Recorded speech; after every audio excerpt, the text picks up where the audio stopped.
Pearl Jam are back with a new release, working with producer extraordinaire Andrew Watt. Join us as we immerse ourselves in dark matter. Stay with us. Get ready for the 3324 podcast, where lifelong friends Dean Legiro and Eric Kuber share their love of all things music and movies. Dean has directed short films and is a music trivia buff. And Eric, trained in audio engineering, brings his extensive knowledge of music and film to the conversation as they discuss, debate, and celebrate their favorite albums, films, and much more. Welcome, one and all, and friends, to the 3324 podcast. Another great episode. Eric, another new release, and this guy, Andrew Watt, we can't shake him. Yeah. Right? I didn't even realize it's a trilogy. The last three new release albums we've done, and it's not on purpose because it was luck of the draw, have been produced by Andrew Watt. We did Ozzy Osbourne, Patient Number 9, and we kind of learned about Andrew Watt. Then we did Hackney Diamonds for Rolling Stones, and then we kind of already knew about Andrew Watt, and we said, oh, here's Andrew Watt again. And now we're doing Dark Matter by Pearl Jam, and now it's like, Andrew Watt again? Like, we can't, he's becoming a member of the club. Yeah. Right? Producer. Yep. I mean, he's got his hands in everything. And that reminds us of kind of the creatives that we love, right? The producers that we love working with different artists and bringing their sounds out. Right. I mean, I kind of jumping on the Watt fan base, you know? Well, that's great. But right? We'll get to that. Yeah. Oh, foretelling things to come. Yeah.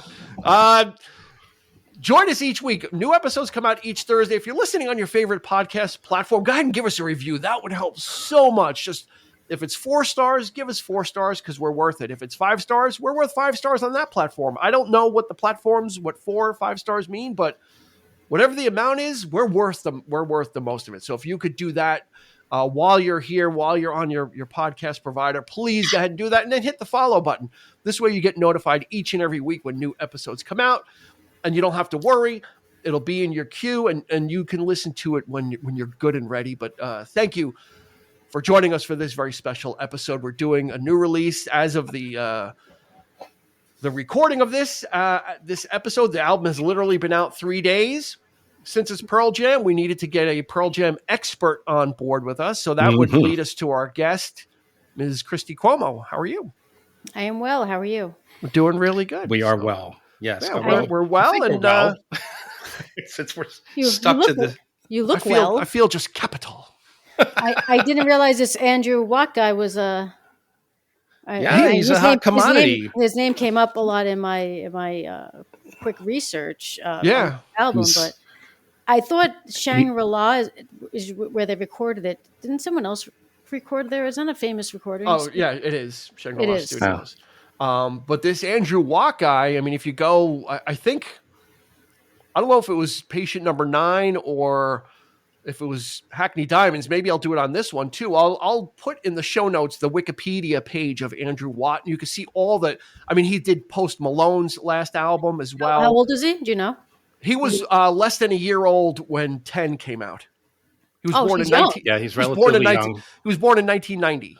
Yeah, he's recorded some young artists, including.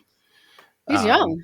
Yeah, Miley Cyrus, Justin Bieber. He's worked with a lot of those. Amici, but then he's also worked with Iggy Pop, and like I said, he produced Eddie Vedder's 2021 solo album, and he's a member of Eddie Vedder's backing band for when he tours. I saw that when I looked on the. He's working his way. Keyboards or something he does. That's surprising to me. Yeah, he's a member of his. So is he the new? What's his name? Ruben. What's that guy's name? Rick Rubin. Yeah, is he like the? I don't know about that. I think he's a plastic surgeon. Eric is dropping breadcrumbs here. He's like dropping little hints. Well, let's get into this. This is a brand new release. Like I said, this album has only been out 3 days as of the release of this episode. Barely enough on Spotify. Like today, when I listened to it, some of the lyrics started popping up because on the first day there was no, on Spotify they give you the lyrics, and I'm like, oh man, no lyrics. And then I know I was looking for those lyrics. Yeah, some of these songs are just honestly, this is when I miss buying CDs where I could just spend my time. Well, go out and buy the CD. You still lyrics. can. They're still. I don't there. have a CD player. So you could just look at. You can listen to Spotify, and you can read that, and you can read the liner notes. You know what? I don't have one either. I realize I do not have one single CD player in this house. No. I have a Pioneer 5-disc changer from like the 90s. I got it at an estate sale. Remember the cartridge? And you put the CDs. I got one of those. So not even a portable one. I got a portable too. Yeah. I thought I did, but I don't know what the hell happened to them. I have no way to play a CD. Well, you could buy the CD, then just get it for the notes, get it for the liner notes, so you can look at the lyrics. Or I can look them up online. Yeah. And then what you do is while you're listening to it on Spotify, open up another tab, search Google for CD player, and look at a picture of a CD player while you're listening to it on Spotify. But kind of like virtually assemble the CD experience. Well, there's a couple of sites where you could just it's lyrics and they AZ lyrics or Genius. Yeah, and they give you the lyrics. And they give you the lyrics, and then some people will write in and like what what it means and all this stuff. Some people get it wrong. I've seen some of those, and I'm like, that's the lyrics are on like the album, and you could just copy it there, and some people just interpret. So you might get "Excuse me while I kiss this guy," like with purple. Like you got to be like buyer beware on those sites. They're not always. Not always up to date, but it's close enough. But yeah, the lyrics just showed up on Spotify today, or maybe late yesterday, perhaps. All right, let's do it. Let's do some stats because there's not a lot, but that'll help us kind of get that out of the way and go through it. This was released on April 19th, 2024. As we said, produced by Andrew Watt. All lyrics by Eddie Vedder. Full stop, period. Eddie Vedder only. Music by Pearl Jam and Andrew Watt. And this is their 12th studio album. So that's actually, I don't know, Eric, 12 and 30 something years doesn't seem, that's like one every 2.5 years, give or take, one every 2 to 3 years, give or take. I guess that's a good run. A good run. I mean, they were a lot more prolific in the 90s. I think they were a lot more prolific. Like the albums kind of stacked up closer. And then as we've gone on, they've kind of spread them out a little more. Sure. I mean, some of the best bands had less. So, but I don't know. I think I'm not really all that familiar. Kind of dropped off after the 90s for me. I really didn't listen to a lot of those albums in the 2000s. And isn't this the return of Mike McCready too? Or did he... He never left. I thought he left. I thought he left and came back. No, he's had some problems, but he's never left. They've had the same since 1998. They've had the same. They had the Spinal Tap drummer syndrome. They kept going through drummers. 1998, Matt Cameron kind of joined, he's been in since. So they've been a steady group since 1998. Okay. But the core. The core, Eddie Vedder, Jeff Ament, Stone Gossard, Mike McCready have always been there throughout. They've had their issues, substance issues and that, but no one has ever left. I thought then what did I just read then? Somebody made a comment like, oh, Mike McCready's back. And maybe maybe they like in his performance, on this album. Sure. Yeah. Okay. All right, Christy. What about my ignorance, Christy? Because I'm not the biggest, obviously the biggest Pearl Jam fan. No. But you're not. It's but no, But go ahead. So, Christy, so where do you did you listen to Gigaton, which was their last? I didn't love their pandemic. That was their pandemic album. Yeah, I didn't love Gigaton, so I didn't. Okay. I'm a Pearl Jam fan. I'll say that I haven't loved everything they've put out since after Vitalogy. It was a lot of hit or misses with me. Like Backspace, I was a big fan of, but Gigaton I didn't like. That was 2009. And you know what? So Backspacer was 2009. They only released 3 albums since then. There was Lightning Bolt in 2013. And then Gigaton 7 years later. So I said, that Vedder did a lot of solo stuff. Yeah, the 2000s kind of like I said, they kind of started to really spread it out a little bit and kind of take their time with it and not be in a rush. But I enjoyed this album. Okay. So we're going to save the grade for the end. We're going to grade it. We'll save it for the end as we do. I got to listen to it as much as humanly possible, and since it came out, we're on Spotify or YouTube. So yeah, this was recorded for Pearl Jam at a breakneck pace, only 3 weeks. I think Mike McCready was the one that said, Andrew Watt really like kicked us up the backside and kind of really got us to kind of work at a quicker pace. Eddie Vedder has said this is the best thing they've done. And he's like, no bullshit. I'm not just saying that because we're on promoting. He goes, this is the best thing we've done in a long time. Like, this is real. Like, he feels the most, he says he feels the most satisfied with this album. On the other side of that, I'll put this out there now, but then I think we'll talk about it later. He has also said in the same interviews that he feels that Pearl Jam only has 1 or 2 albums left in them. Okay. He kind of said, and he's saying this in interviews. I feel like there's only 1 or 2 more albums that we have. We'll kind of leave that. Well, if they're going to put them out every 7 years, he's right. Well, then, 2032, they'll be done. Yeah. Yeah. So he's not wrong. Eric, let's start with you because you've been dropping breadcrumbs. So what about, it seems like I'm going to guess that maybe it's the sound of the recording that is not doing it for you because you're really mentioning Andrew Watt. I am not a fan of the production at all. Okay. On this record. And you just pretty much said it. I mean, if it was recorded in 3 weeks, it definitely shows in my mind because and I'm really surprised he was so close to the band, so close to Eddie Vedder, given the fact that on quite a few tracks, Eddie Vedder's voice is just so lost in the mix. He's not out in front. Mm-hmm. I just don't. Yeah. I mean, I hate the drum sound on this record. Really? Yeah. Wow. I have the opposite written. I hate that dull snare. It sounds artificial. Mm-hmm. It sounds clickety clack. It's like Lars Ulrich and Metallica. You listen to 72 Seasons and you listen to the drum sound on this album. Mm-hmm. It's identical. Yeah. The sound.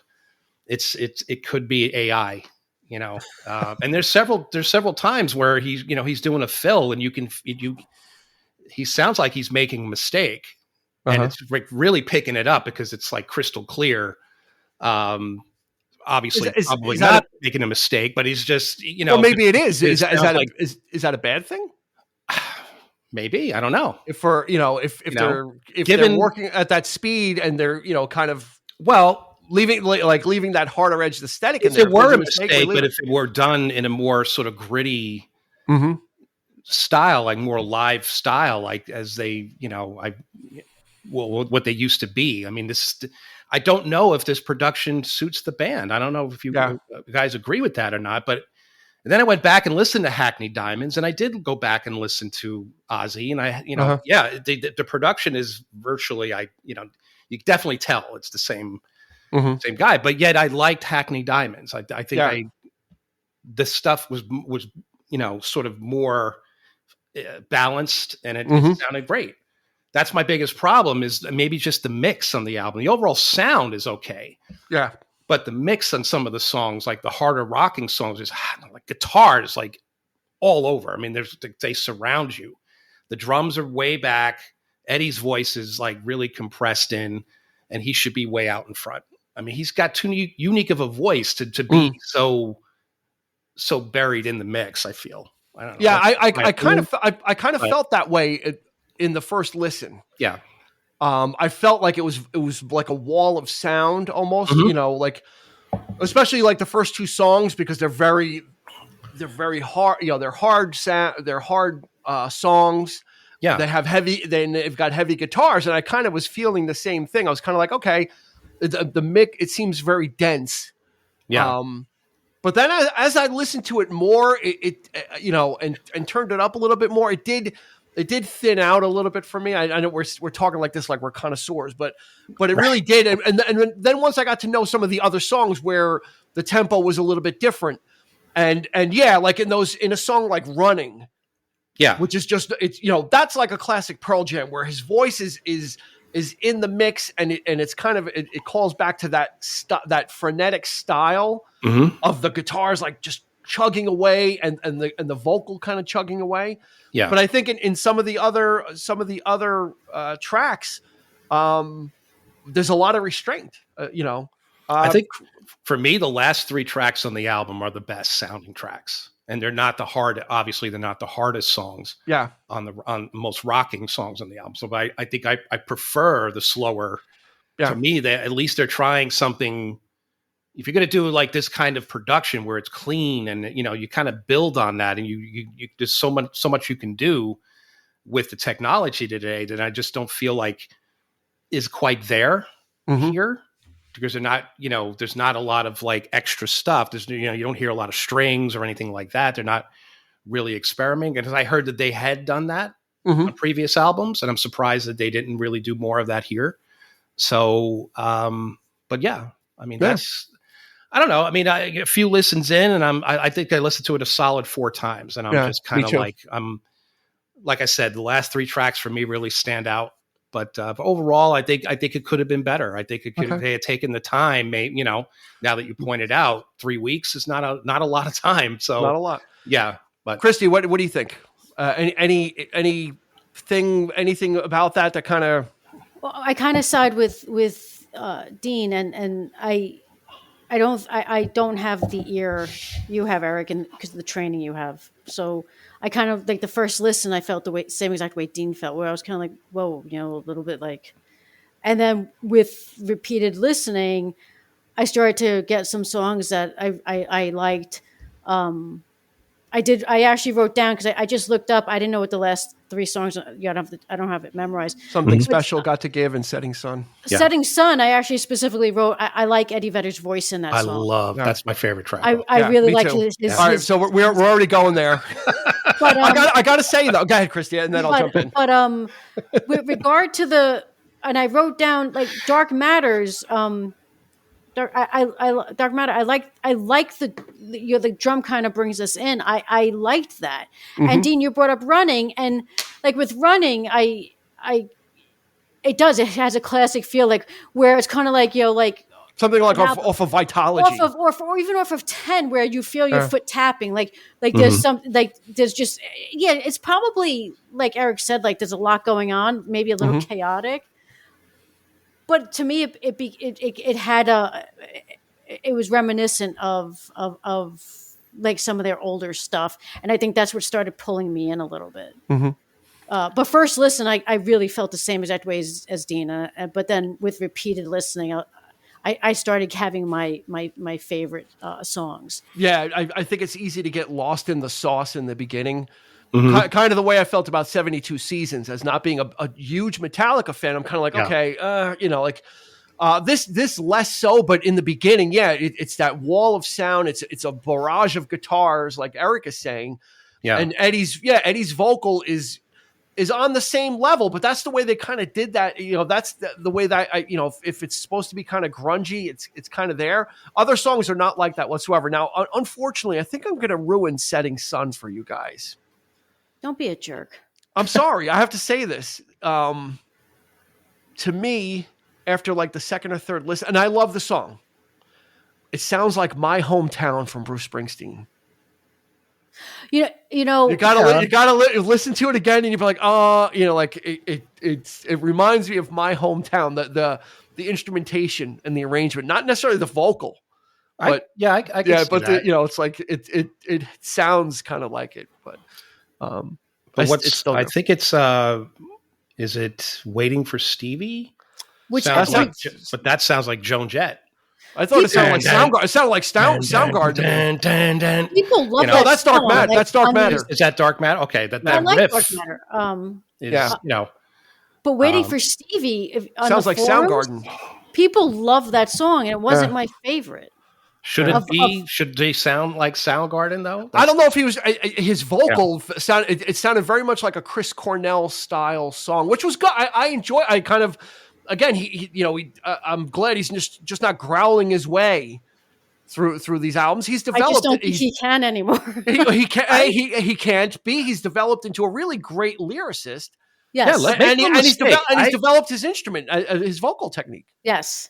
Don't misunderstand that. I mean, the production is one thing, but the songs I like. I mean, they're good songs, and I really feel like now that I know that he wrote all the lyrics, and it's like, yeah, but I mean, I just think that some of these songs could have benefited from a more raw, slightly more live, a little more open. Dean, production. where did you read that only Eddie Vedder wrote them? Because I read when it's the way it's always been, it lists all of them on the lyrics. All lyrics are written by Eddie Vedder. All music is composed by Pearl Jam and Andrew Watt, except Something Special by Pearl Jam, Andrew Watt, and Josh I thought Klinghoffer React Respond was did the music.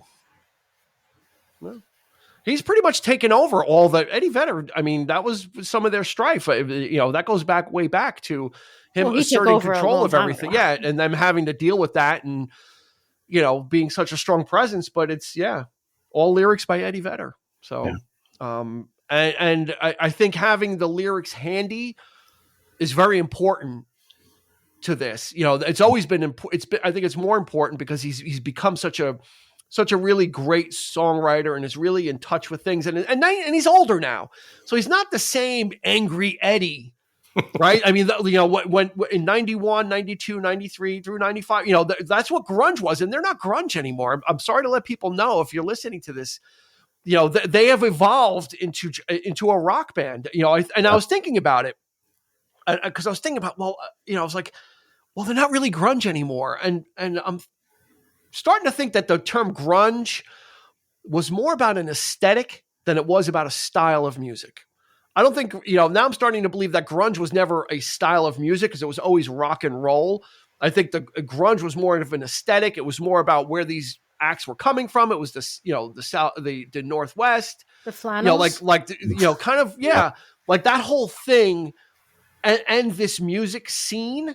But it was no different than the rock of the 70s that was going on, the hard rock, So I think Pearl Jam, what's that? I've said that repeatedly on this podcast. Which one? What episode? Yes. Quite a few. What, you said it on Few Good Men? I will. I probably, yes. Okay. I snuck it in. I'm going to go back and listen to that. But so he's not the same, he's grown up, right? They've grown out of the angry kind of, rebelling. Yeah, they've become the people, the grown-ups or the establishment that usually people rail against when they're young. Well, let me ask you this. I've never really listened to much of his solo work. How is that compared to the band? I mean, is it more folky? Is he establishing a more sort of? Oh, he put out the ukulele album. It's definitely softer. Okay, more introspective, right? Because that's what I kind of get from some of the songs. He's very poetic, Vedder, which is probably one of the reasons that I, again, like Dean said, you have to read the lyrics, because the lyrics are really important, and sometimes it's hard to maybe understand when people sing, the lyrics don't always come through. Yeah. But one of the things about Pearl Jam that I think is consistent, and I agree with Dean that they're not, the angry growl's not there, because they've matured, they've grown. And we've talked about this with Alanis or, on those episodes where you kind of grow, they grow up and you grow up with them and you kind of let go of this angst. But there's always, the songs are rarely about nothing.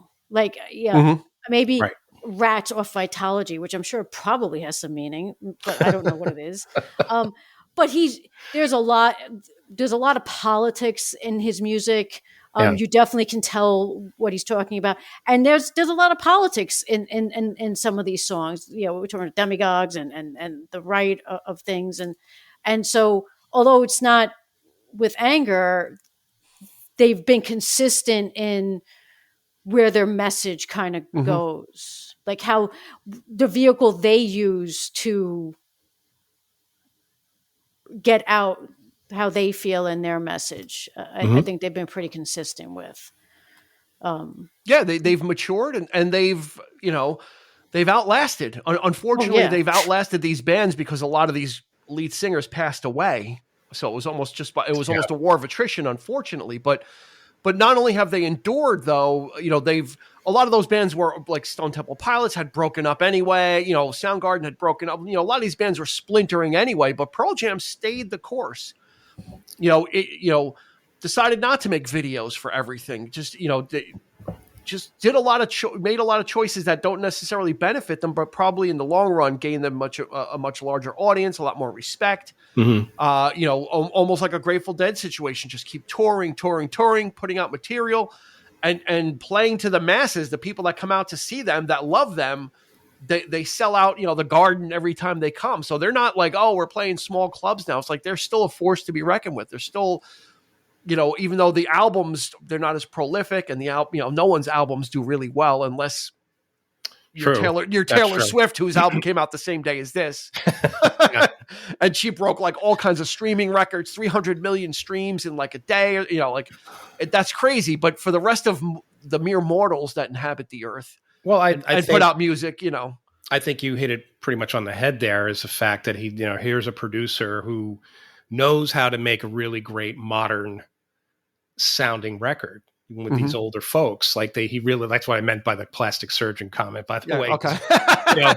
Because, because slapping a new face on them. I don't really want them to go back and do what they did back then either. Yeah. Sometimes that's not going to translate well either. But some of these songs I feel will most definitely be great live, to get out there and to hear some of this stuff live. I'm sure that's probably where you're really going to get the true impact of what these songs are and what they, how they sound and what they're supposed to sound like, or, but yeah, I mean, it's to get people in, draw them in, listen to it, and then go buy tickets to go see them live, because that's how they make their money anyway. So yeah, that's the whole thing about it. But right. I was, pleasantly surprised. I think there's a good balance of material on here. There is the hard rocking stuff, and there is, like I said, like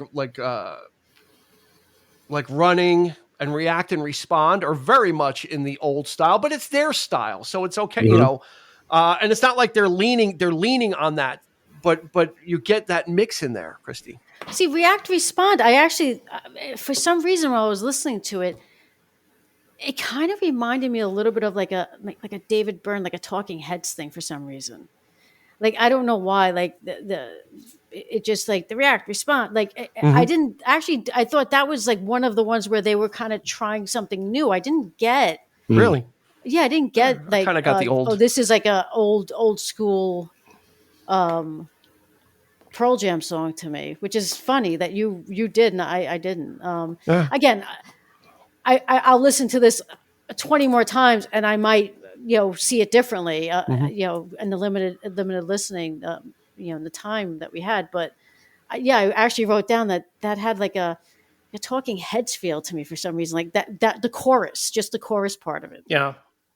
And the rapid fire lyrics too. Yeah, maybe that's why. Like because he's very fast with a lot of words. Yeah, because like I don't know, for some reason I was getting like a little David Byrne in there. I guess I could see that. Yeah. Yeah. Much to the contrary of Eric, I thought Matt Cameron is well accounted for on this album. I mean, he plays hard. He's got a lot of fills when it needs to be, but there are a lot of songs that need a lighter touch, like Wreckage. Well, those are the songs one of my favorite. Yeah, one of my favorite songs, Something Special. It's you need the right touch for that, and he's not a metal drummer, so you're not getting that guy that just wants to go for it each time. But he can in those harder songs. Dark Matter, he's hitting those skins, but then when it's time for something else, I thought he acquitted himself. He's definitely doing that, but I just don't like the sound of the drums. Yeah. They're not mic'd right. There's no personality to that snare. It's just sounds like he's hitting a stack of phone books. It's so dull. There's no like reverb attached to the end of that snap. I like a snappy snare. There's not enough splash in the cymbals. You just hear a lot of that bass pedal, like that type of clickety click, sort of punchy sound. And I feel like there's not just this album, but there's a lot of that in a lot of the recordings today sound very similar in that vein. So I just don't like the sound of the drums. I didn't say anything about style or his playing. But you're a drummer, right, Eric? So you hear it differently. Pretty much, but I like a good, like the drums in Setting Sun, for example, have far more personality to me. Because I'm like, drums, for some people, drumming is just the backbeat to, the pulse of the song. That's my go-to instrument anyway. I feel like drums can be more than what they are. If they're, they're just, somebody just providing the the backbone of the song. You start to branch out and do all kinds of wonderful things with percussion and different sounds. I mean, there's so many different sounds you can get out of this music. Doesn't quite, need that, I guess, but I prefer more, but even in the hard rocking songs, there should be that, I don't know what, there's certain, I'm thinking, I don't know what I'm thinking of. I'm thinking of Mick Fleetwood's drums on Say You Will. For example, they were phenomenal. That I don't know who, like, it's like a crispness. It was, right? My God. Is that what it is? Yeah, it was like, who produced that? Rob Cavallo was the ultimately he ended up being the ultimate mixer. No, it was Lindsey Buckingham also, but Rob Cavallo came in and did the final mix on the album. But those drums on that record, for example, and this is way back in 2003, but that just popped into my head. But I'm sure there's other better examples, but to me, like 72 Seasons, the same thing. Like Lars, it's an improvement of what he used to sound like, which always annoyed me. His drums always annoyed. Like I always hated the sound of his drums then, but in this, that was actually an improvement. At least they sounded a little bit warmer. But here, it's like, there's just not enough for me. I have nothing against the drummer. It's just, the good news is Andrew Watt didn't produce 72 Seasons, so we can't say, hey, what did you do there? It's horses for courses. If they're going for something, a thicker sound, perhaps. Yeah.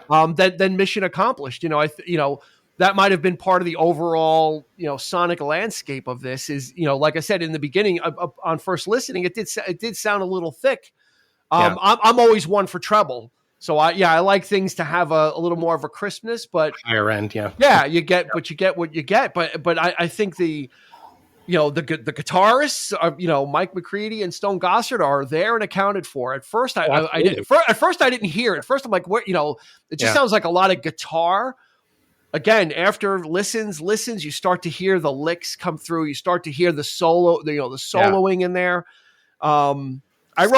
Scared of Fear was a good song with the guitars. Yeah. I thought I don't know. I guess it's a combination of electric, like on that one, because the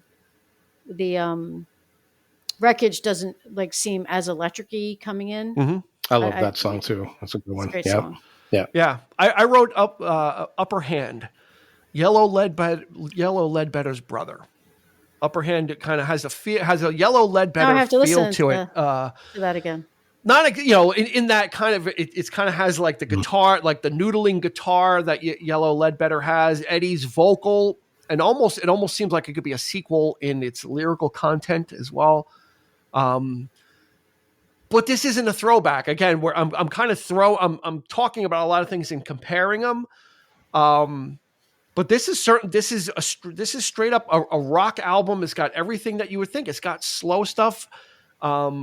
But like I said, and like we're saying, is you got to pay attention to the lyrics. I mean, that's the key here. And I think that helps, and I think that will augment the journey as well. If you're listening to the music and you're reading the lyrics at the same time, that might help forgive maybe some, if there are shortcomings, that might help forgive some of those because you're thinking about something else and you're kind of focusing on really what they want. Of course, every member of Pearl Jam is important.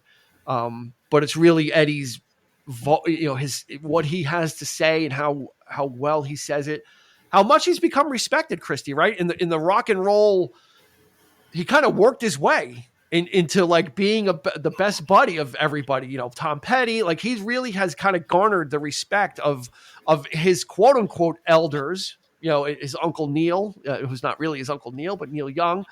He really ingratiated himself. Jack Johnson, he's good friends with, so he really kind of through his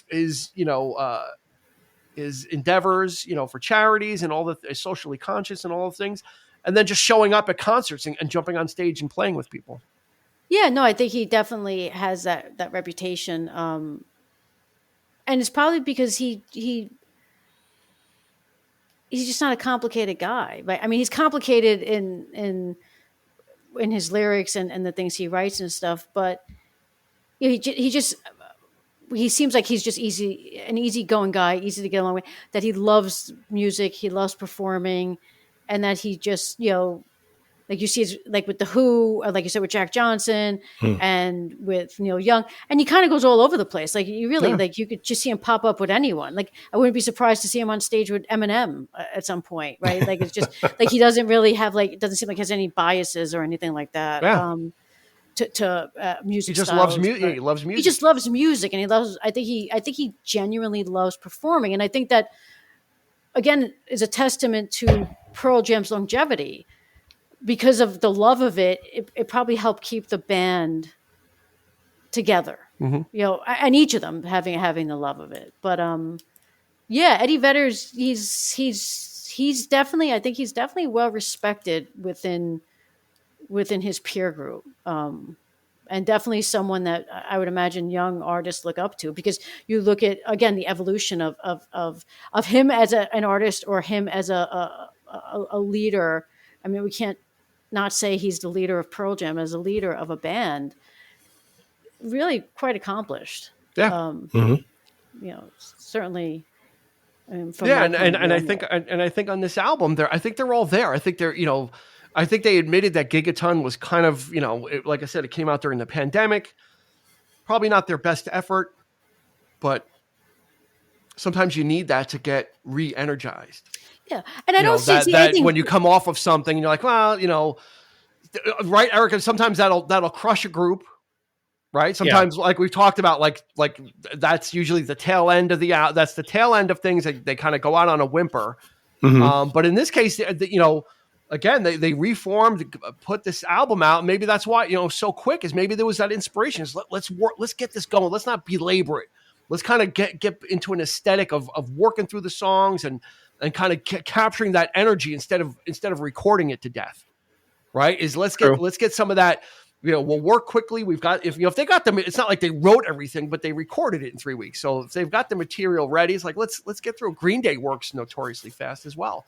And I think there's something to be said for that too. Of if they're excited about something, they want to go in. Let's see if we can knock this out and what it'll sound like. And I think for 3 weeks of recording, I think what you've got on here is just so diverse. I mean, something special. Such a fantastic song. It's obviously that he wrote it for his kids. He wrote it about his daughters. Yeah, I mean, and it's just you could tell. Like now he's a father, and he, and that song is about like I want the best things for you, and you're so great, and your number is special, so don't be afraid of what your number is, or and he's really kind of just like you're strong enough and you don't need a man, but if you should ever need a man, like it's like kind of giving fatherly advice now.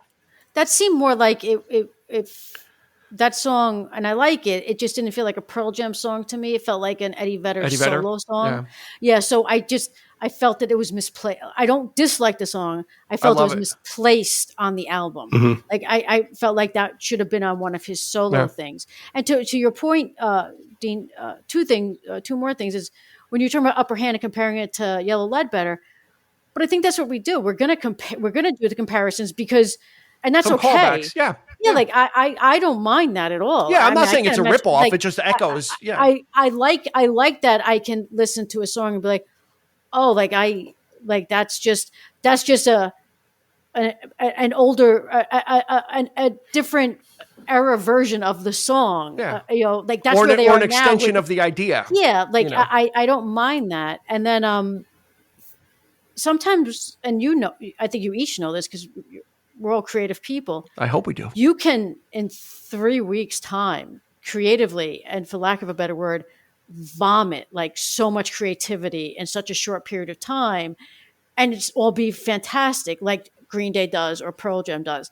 To Eric's point, maybe the producing needs more than 3 weeks, but you can really just in a very short period of time, people have written screenplays in 10 days. Like it happens, and it's not always a bad thing when it happens, because it's that when you have that inspiration and you can't even sleep because you're just writing True. I mean, that's a magic. That's fucking magic when that happens. I mean, there's a great example. There's this, I can't remember this album from the 70s. It was a double album.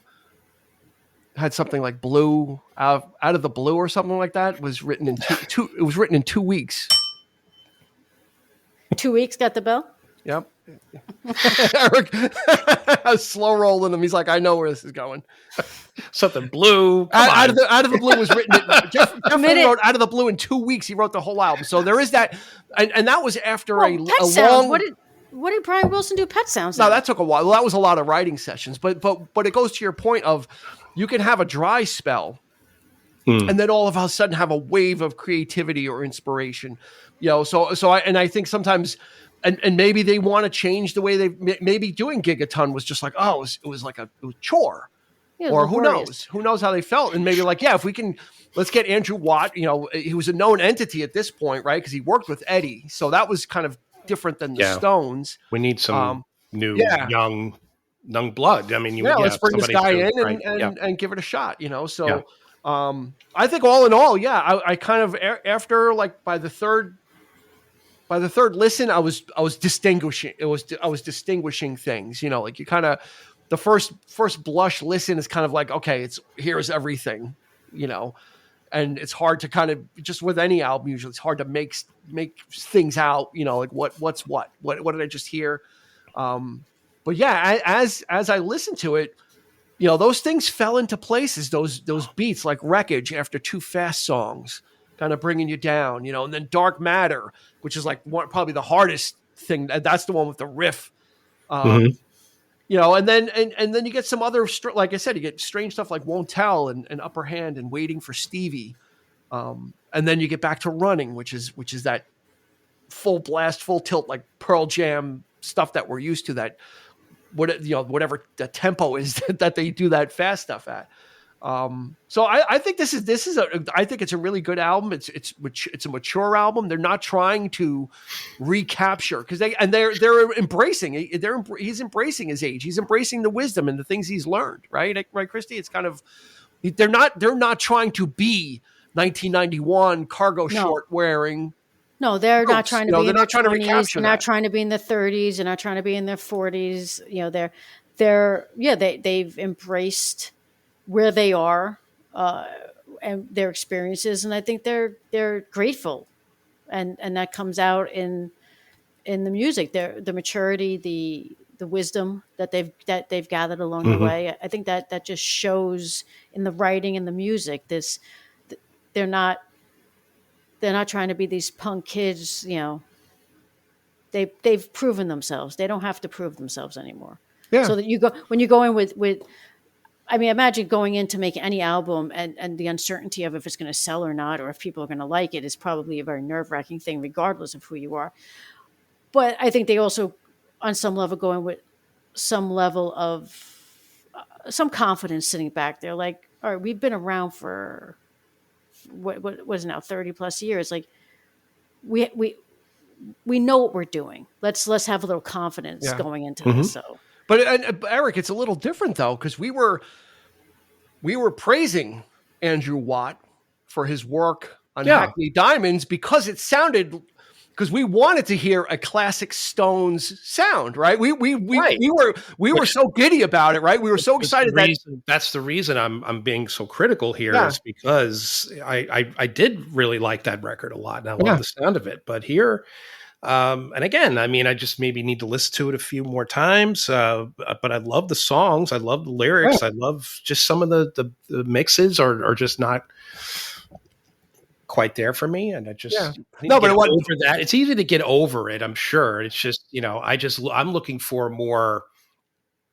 I'm used to hearing Eddie's voice be like the first thing you hear. Yeah. And it's kind of jarring to hear like all of these, like you say, like you're surrounded by, you listen to headphones, especially, it's like this soundscape of, And I read it. The only thing that I read before, I haven't read any reviews or anything to, but there was somebody made it. It was a headline about some of the amps that they used on this record. Like Andrew Watt was talking about, some old style amps, and they were using some fancy like amps that used to sound like older stuff, but it's not the same amp. It's like a newer version of those types of sounds. So he was experimenting more. I think more with the guitar. Yeah, was key on this record. I think getting that beef back up. Am I mistaken in saying that when they said they went experimental, there was a certain album that they did maybe in the 2000s that they said it was very like just weird. It wasn't anything like they've ever done. Was there an album like that, Christy? Yeah, there was. Yeah, I didn't. What the hell was it? I didn't like it. Hang on. I just kind of got the impression. Was it binaural? I think it was binaural. It was binaural. Yeah, it was. Okay. Which was kind of got the impression that they were kind of continuing to do those kinds of things, and here this was like a return to like. It's just kind of the way they're promoting this record is that we're back with guitar, and it's like this is it's rock again, and it's just pure. Yeah, no, because the other stuff, Lightning Bolt was pretty straightforward. Backspacer certainly was pretty straightforward as well. So I think you ever listen to Backspacer, Eric? I haven't. No, I would be interested for you to listen to it. Yeah, I think you dig it. It's a little more popular. I really like that album. Okay, I really like that album a lot. Yeah, it's definitely they've kind of done different things. Stayed in their Pearl Jam lane, which is just rock and roll, But what I was getting at when I was mentioning Watt and the Stones is that Andrew Watt's mission on this wasn't to recapture. Oh, we need to sound. We want to throw back our sound like the Stones did, right? That was the mission. Is we need to recapture like what people love about the Stones. With Pearl Jam, they're not at that point in their career if they get that far, right? Because like I said in the beginning, Eddie Vedder says we've got one or two left. Yeah. Now, Christy, I'm not sure if that means we've got one or two albums left, but we're going to tour forever as a jukebox, or we've got one or two albums left, and then it's time to put Pearl Jam to rest. Are you okay? Are you okay with either of those scenarios? Well, and just keep in mind that every rock star has retired.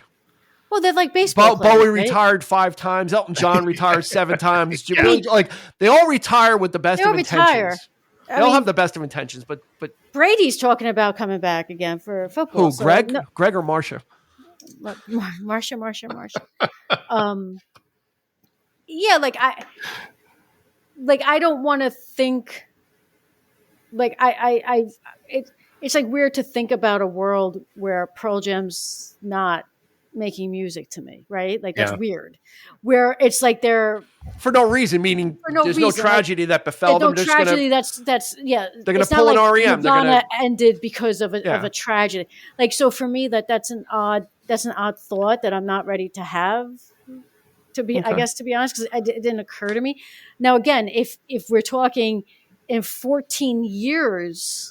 Because they're doing an album every 7 years, and they're gonna, be in their 70s. Well, then maybe, hey, I get it. You're tired. You want to stay with your family. You got grandkids, whatever the situation is.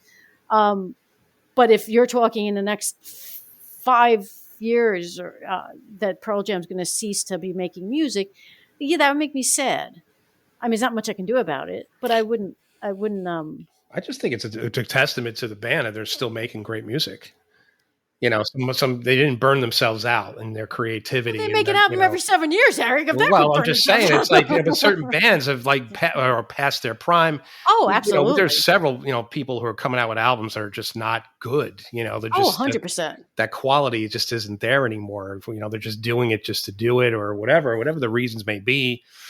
But here, it doesn't seem to be the case, and that's a good thing. So, yeah, I think the good thing with them is that they not only do they do things together as a band, but they have their solo projects that they do. Yeah, and I think that it's kind of like a marriage, right? Like you have the things you do together, but then you have your individual activities that you do with your friends or solo, because you have to have some things of your own, and that actually brings something to the other relationship. And I think that they each, because they do that and they do it in healthy ways, has helped the longevity of this band and them still loving making music together. Yeah. I mean, there's a shit ton of energy on this album. I mean, they are not sleepwalking through this. No, no, like you could kind of, like I said, even the slower stuff, that doesn't mean it's a snoozer, because it's in the delivery of the lyrics. It's in the lyrics. It's in the content. And that's the great thing about, like Christy said, is there's still a lot to offer. Now, does that mean Eddie Vedder, he'll just go and do solo stuff? Would it be much different? Who knows? The way, and for him to say that, I don't think he sprung that on his bandmates. So there must have been some talk about, let's do one or two more and maybe reassess at that point. I'm thinking I don't think it's going to be a hard stop. I think they're probably feeling like, let's do one or two more and we'll see where we're at, kind of like REM. Like REM just said, hey, ladies and gentlemen, thank you and good night. And they just kind of, and went out on top. Yeah. And that was it. And they just kind of, boom. Yep. And I think Pearl Jam will be like REM, because much like Eddie Vedder, I think Michael Stipe is the same, and they're not Brett Favre type people where they're both shiny, happy people. They're going to both come out of retirement 82 times. I think if Eddie Vedder pulls the plug, you keep talking about Tom Brady. What's with Tom Brady? Is that like the only sports guy that retires? I said Brett Favre. Are you kidding me? Oh, Brett Favre. Oh, don't mention him. He's in a lot of trouble. Don't go to Brett Favre. All right. He's not a good guy. He's not a good guy. Let's change the subject by doing our new segment, 3 Lies and a Truth. It's time to bust it out. We're that deep into the episode where we're going to do this. So I'm going to give Eric and Christy, I'm going to read 4 statements. 3 of them, Eric, are lies. 3 are not true. One of them is the truth. Now we did this we just did this on an episode.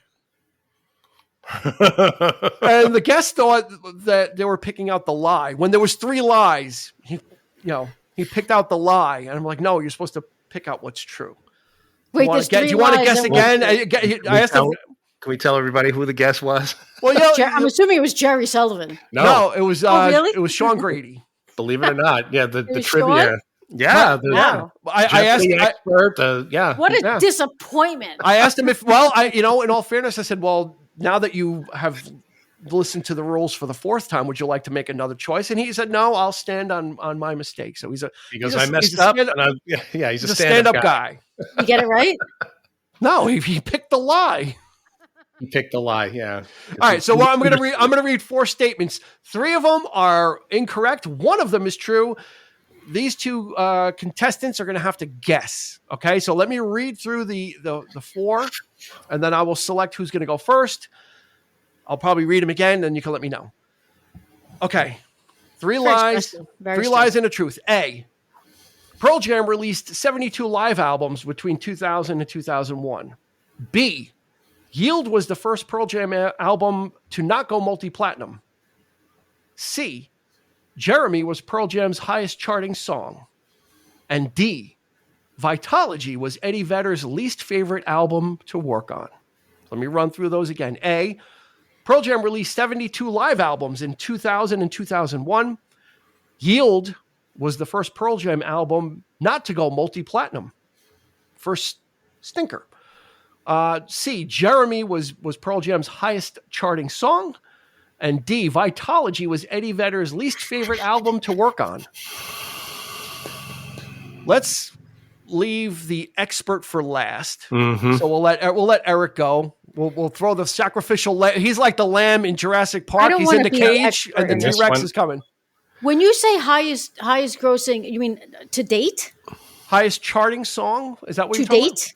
Yeah. Yeah, their highest charting song that went the highest on the charts.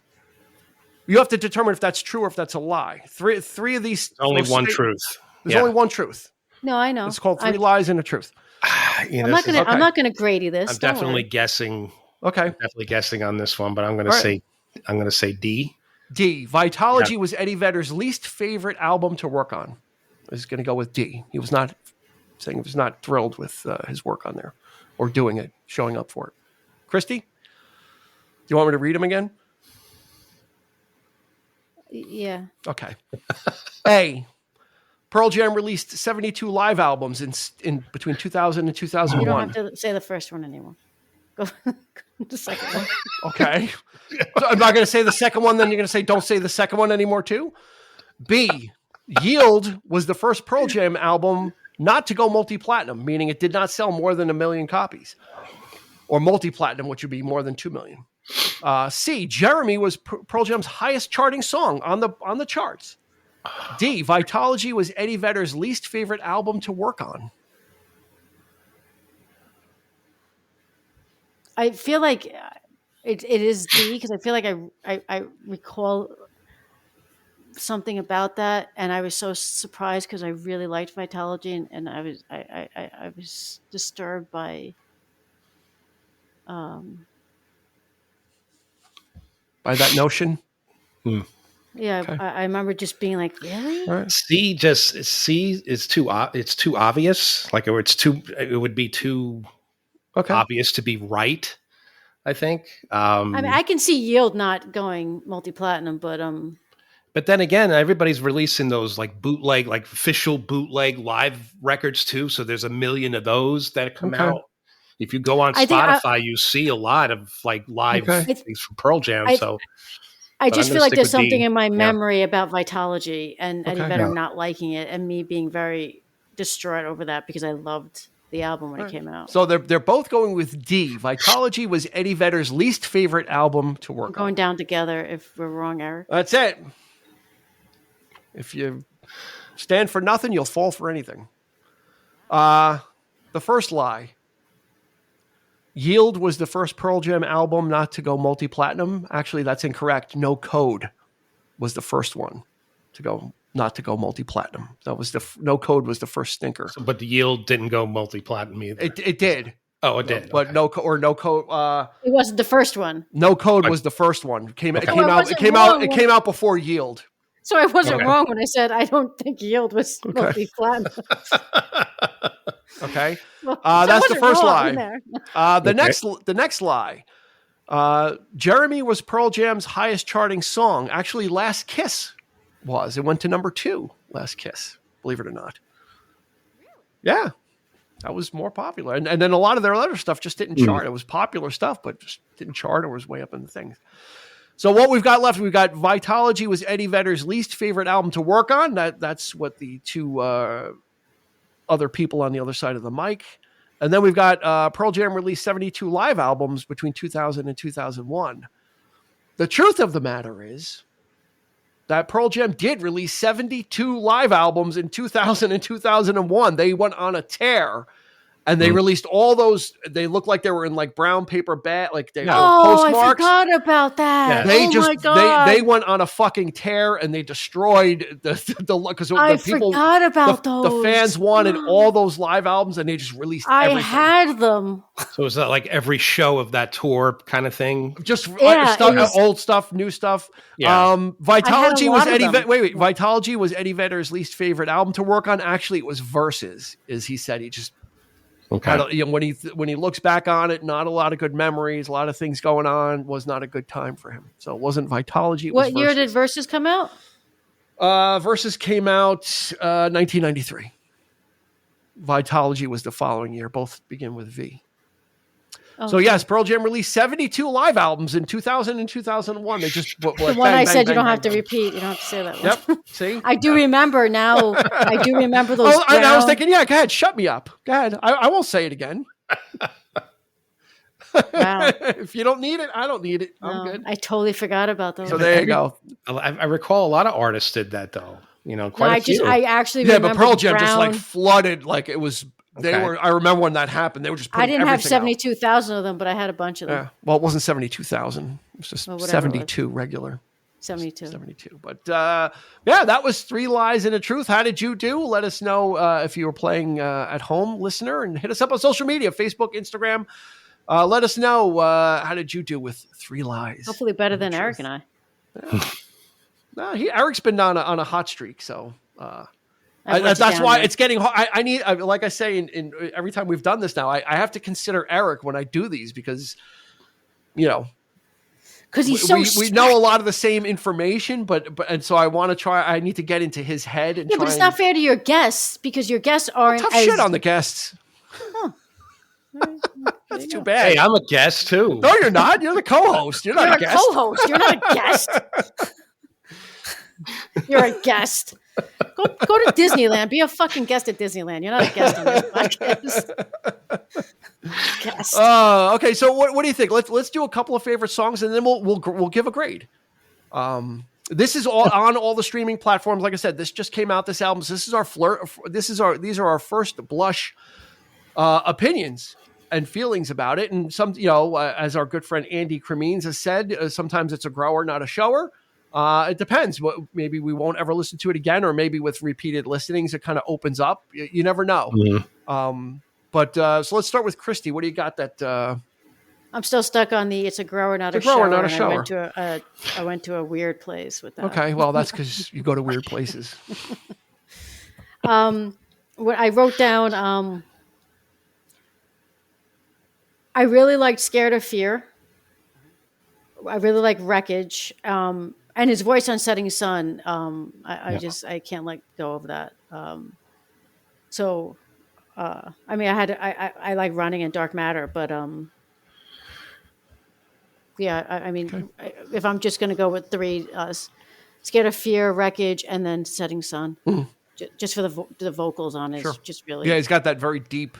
Yeah, he really does have. He just has a really good voice. And then when you take the lyrics with it, and it's just, and knowing that he writes his lyrics, whether he writes them with the band or himself, kind of into the wildish. Yeah. Setting Sun, the work he did on Into the Wild, Into the Wild soundtrack, that kind of introspective, simple arrangement, like just kind of like it kind of reminds me of that, that kind of thing. I agree with that. All right, Eric, what do you got? That's my favorite too. Okay, well, how about some other ones? Hope you like. Some other ones. I mean, I would have pegged this as a solo. Yeah. Actually, the last three songs I feel have that intimate, more of that feel. Yeah. But I dig all, Something Special, Got to Give, Setting Sun. I do like the first track. I just wish he wasn't so buried in the mix, and of course the drum sound. But he must be a Wilbury. Yeah.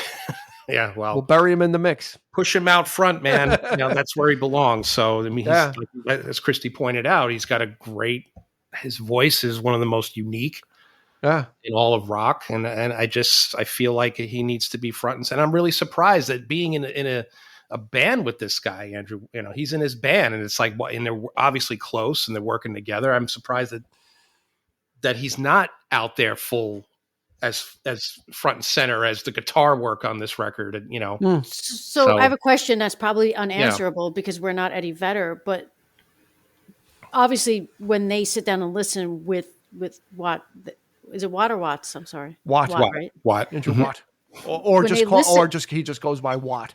Also, Watt, not to be confused with Watto. Not to be confused with Watto. No, now he's going to Chance Cube, huh?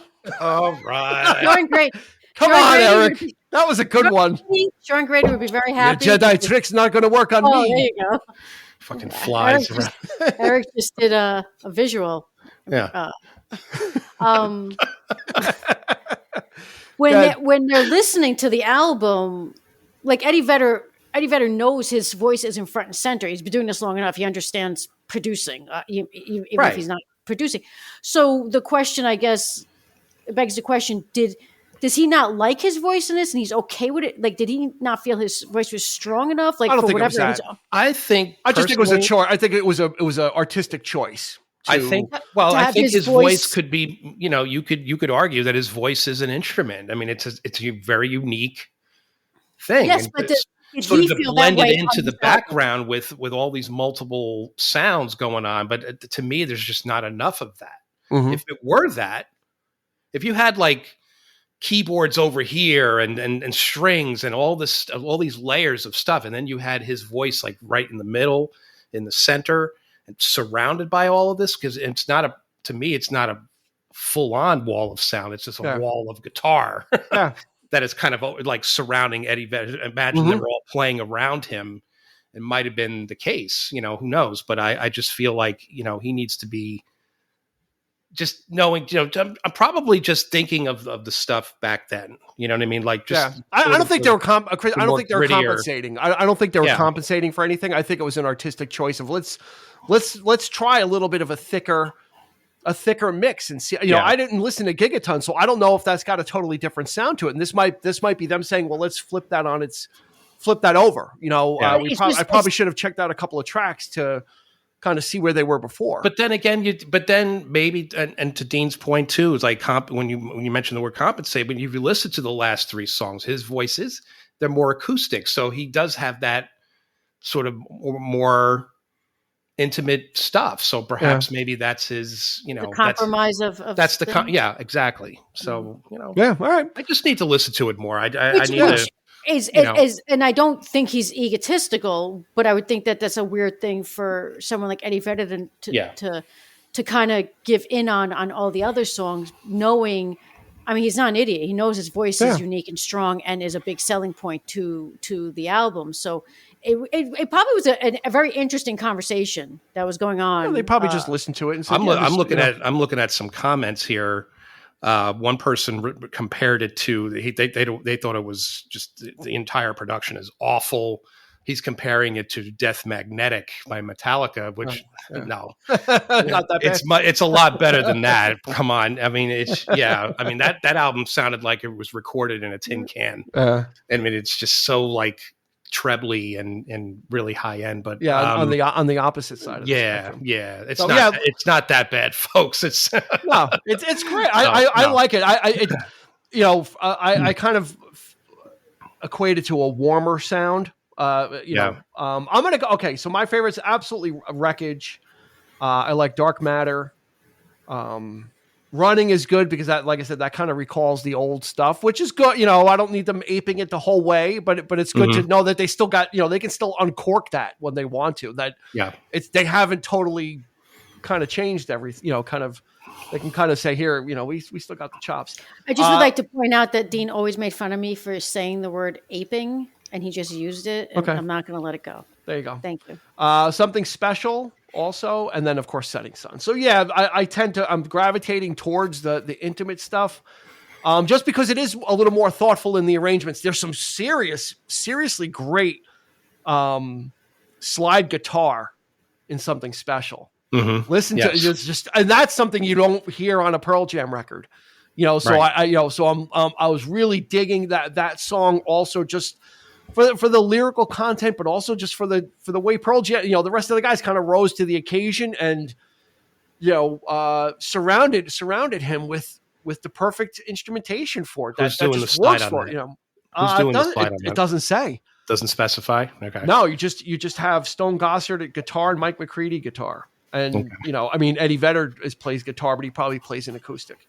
Yeah, it's probably and Josh Klinghoffer, who used to be with the Red Hot Chili Peppers. He's in Eddie Vedder's touring band, and I think he's in the Pearl Jam touring band. He played some guitar in this as well.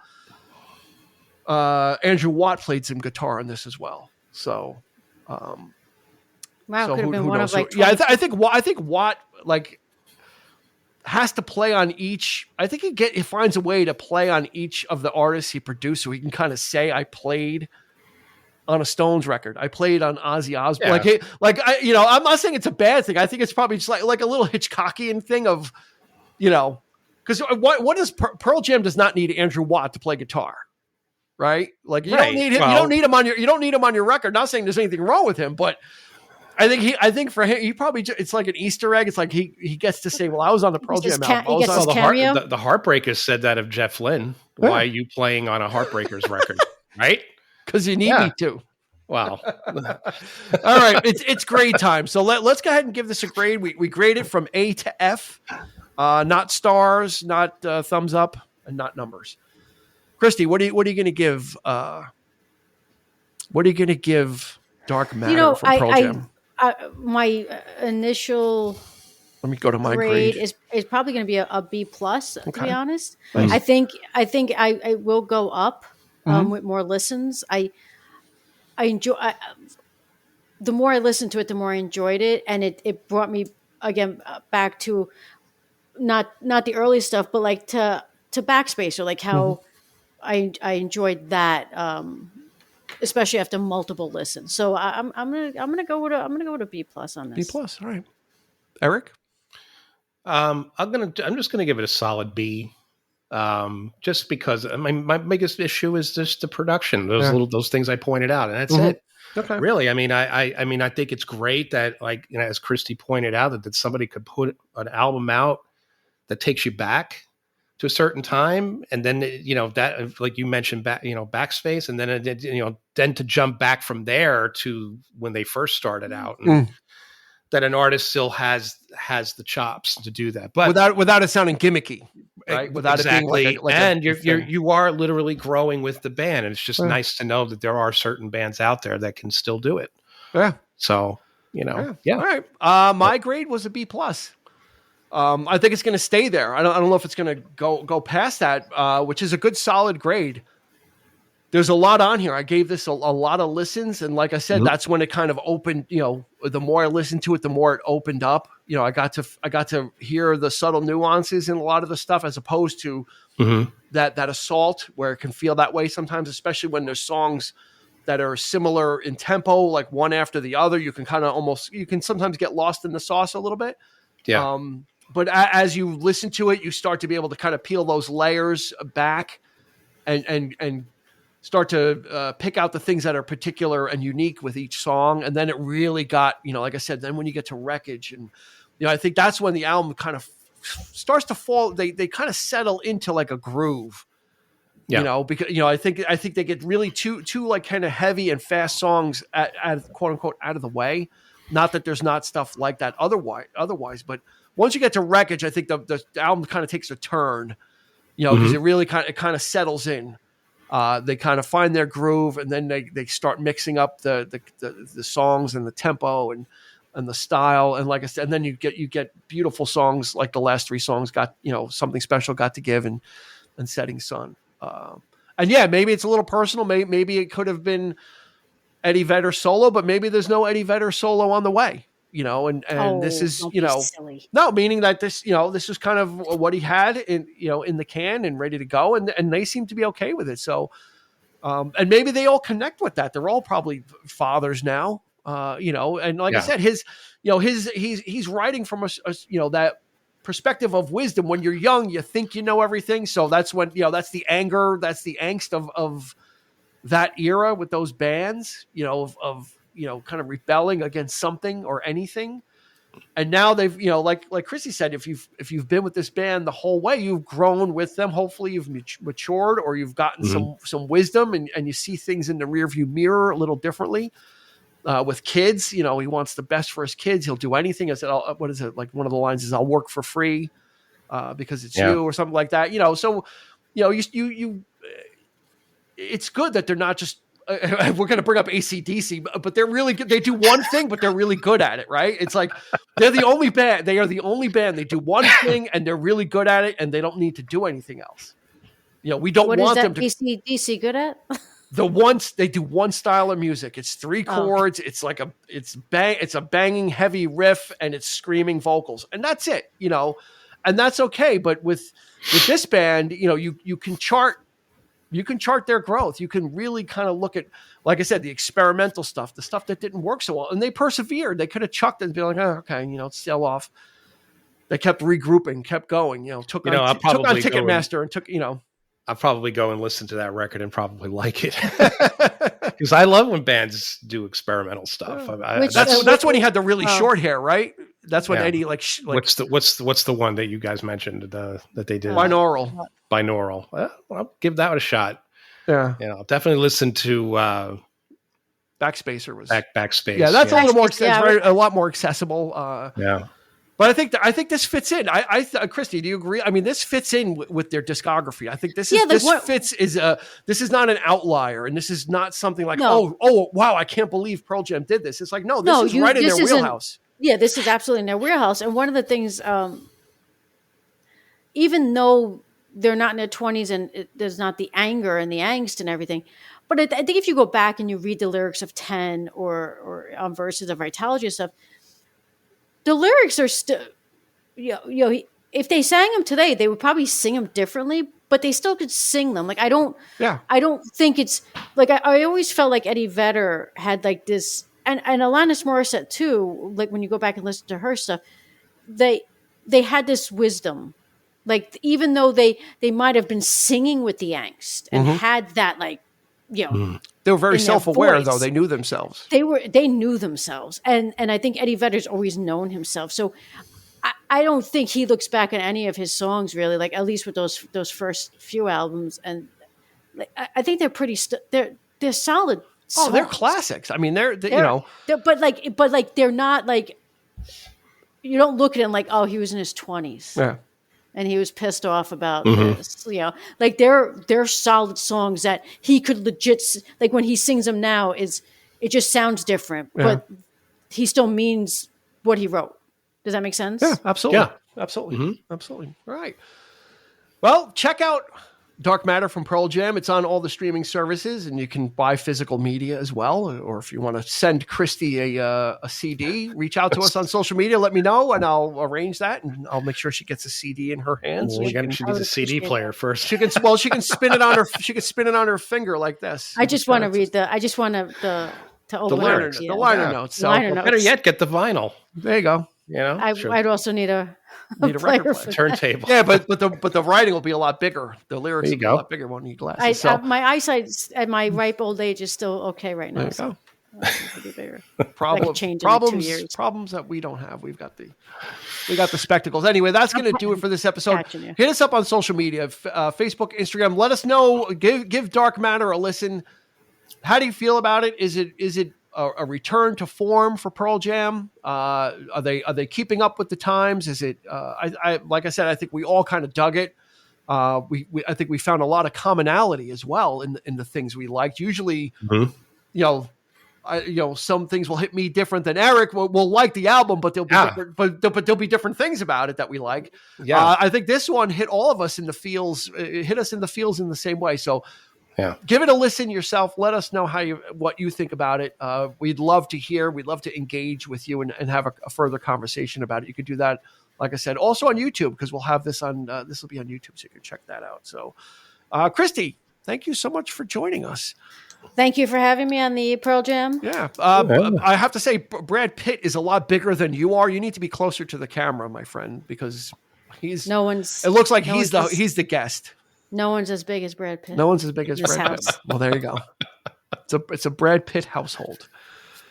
And of course, Eric will be glued to his comfy couch, and I will be in my green IKEA chair while we wait until the next episode till we see you again. And we certainly can't wait for that. We thank you for joining us each and every week. It's a blast. We have a blast doing this, and we hope that you enjoy taking this journey with us through the murky waters of the music and movies that we like, and then the new stuff that we learn about together. So for Christy, for Eric, this has been Dean, and we will catch you on side 2 of the CD, if you could flip it over. You've been listening to the 3324 podcast with Dean Legiro and Eric Kuber. You can find us on your favorite podcast provider, so please like, subscribe, and rate to become a part of the 3324 family. Your feedback is important, so make sure to follow us on Instagram and Facebook at 3324 podcast and on Twitter at 3324p to join the conversation.